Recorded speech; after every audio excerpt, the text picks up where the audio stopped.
P T I کے سارے groups ایک بات پر متفق ہیں کہ سابق وزیر اعظم جیل میں رہیں۔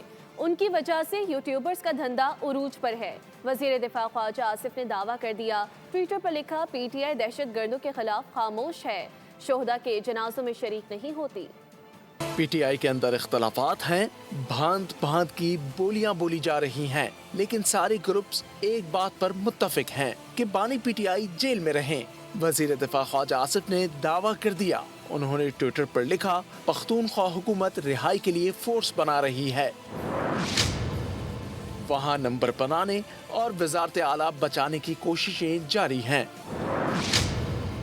لیکن دہشت گردی کے خلاف کوئی نہیں بولتا۔ روزانہ پولیس کی شہادتیں ہو رہی ہیں، اہلکاروں کو زندہ جلایا جا رہا ہے۔ پی ٹی آئی کے اول اور آخری ترجیح سابق وزیر اعظم ہیں، باقی سب بے معنی اور بے وقت ہے۔ سبسکرائب کریں اور بیل دبائیں تاکہ کوئی خبر رہ نہ جائے۔